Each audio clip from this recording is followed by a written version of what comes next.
ओह भाई साहब, स्वराज मेरे भाई। सो टुडे इज़ 16 दिसंबर 2025, 16 दिसंबर 2025।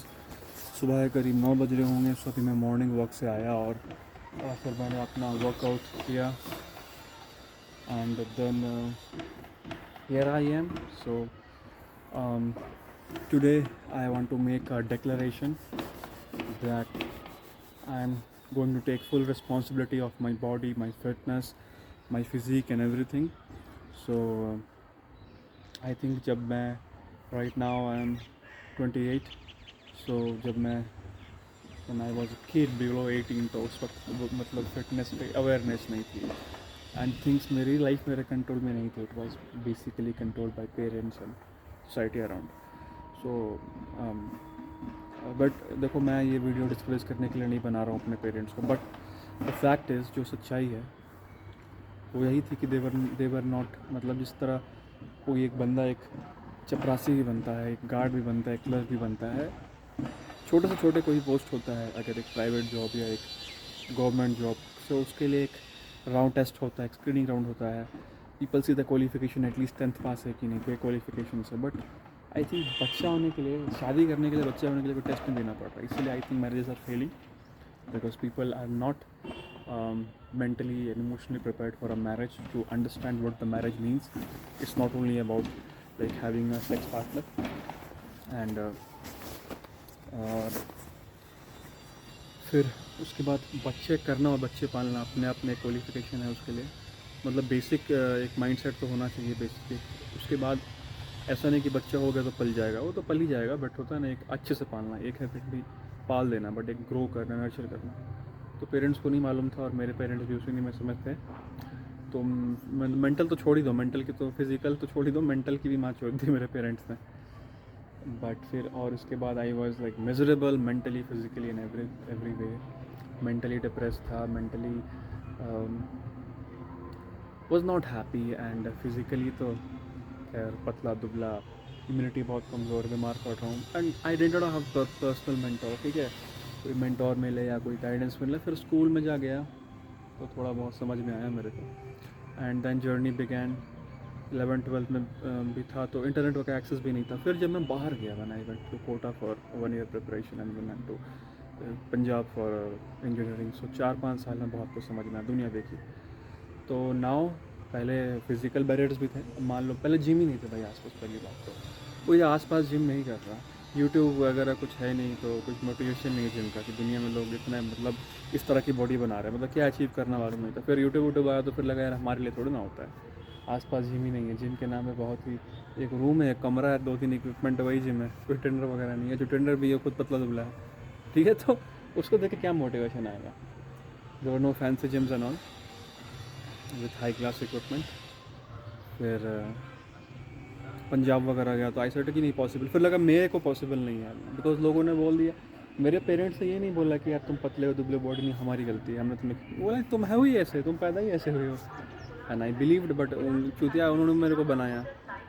ठीक है, ऐसा थोड़ी ना हर बच्चा इतना एक सेल होता है वो पतला ही पैदा होता है, तो उसको इतना ही पैदा होता है. वो बड़ा कुछ भी हो सकता है ना, वो कितना वर्क करेगा. हाँ, अगर वो कुछ जेनेटिकल बीमारी है कि वो बॉडी बना ही नहीं सकता या हड्डी का, अलग बात है. बट मैं तो नॉर्मल लोगों में से आता हूँ, जनरली नॉर्मल लोगों में से आता हूँ.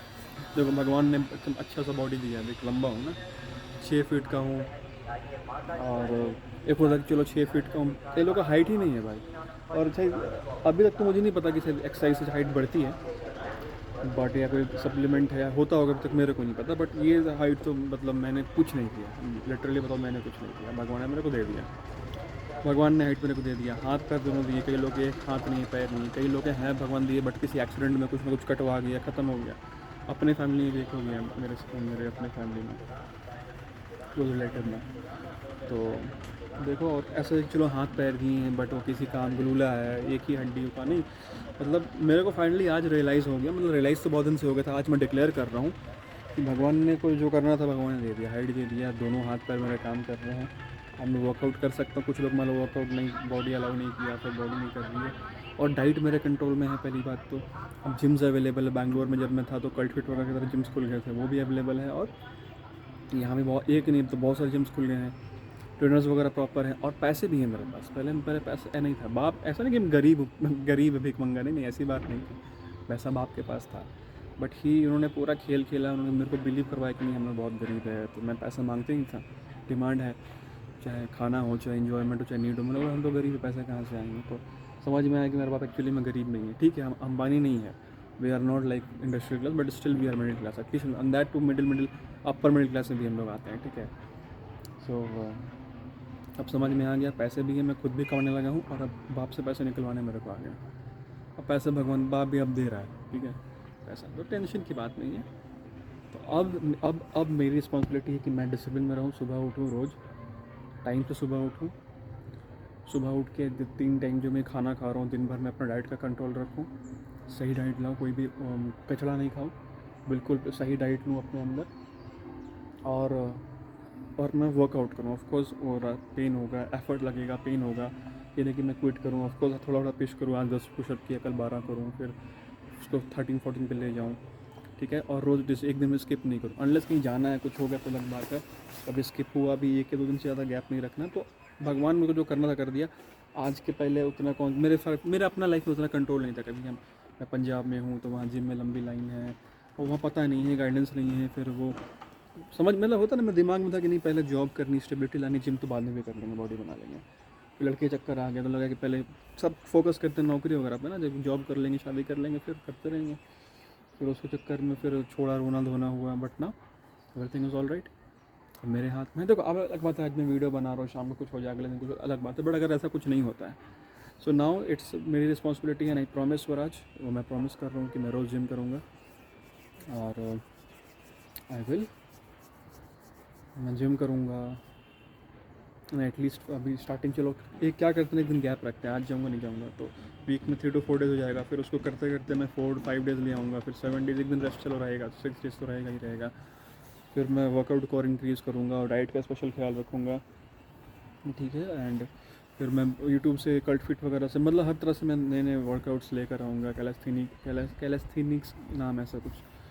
ठीक है, और मैं सिर्फ मैं लुक्स नहीं कि मतलब मसल फुला के दिखा रहे मसल्स है, नहीं, लुक्स तो है, मतलब स्ट्रेंथ वगैरह। एक्चुअली जो वीडियोस आते हैं ना कि भाई एक जिमर लोग हैं और एक नेवी सील्स है, वो आपस में लड़ रहे हैं कौन जीत रहा है ना, तो जिम वालों को मसल दिखाने के लिए होता है, मतलब ऑफकोर्स वेट वगैरह उठाने के लिए। मतलब ऐसा नहीं कि किसी काम के नहीं होते। उस वीडियो में है जो मैं एक्सपर्ट नहीं हूँ, बट जो वीडियो में देखा कि नहीं जिम वाले लोग वो है वेट वगैरह उठाने में उनका है ना, वो वेट वगैरह उठा लेंगे, बिकॉज उनको दिखाना होता है कि हाँ देखो मैं वेट उठा रहा हूँ 50 किलो, 100 किलो, 150 किलो। आर्मी वालों को रोज़ उतना वेट नहीं उठाना, मतलब ऑफकोर्स बंदूक वगैरह जो भी है उनका असला वगैरह होता है, बट ऐसा नहीं कि 150 किलो का होता है तो उसके लिए मतलब मेन है उनका कि भाई तू कूद गए, जंप कर गया, मार दिया जान से, ना वो मोबिलिटी वाली होती है। अपने को दोनों को बैलेंस रखना है, और फिर भाई एक बार जहाँ चाय वहाँ एक बार निकल पड़ेंगे, चीज़ें मिलते रहेंगी, और वीडियो तो मैं बनाता रहूँगा।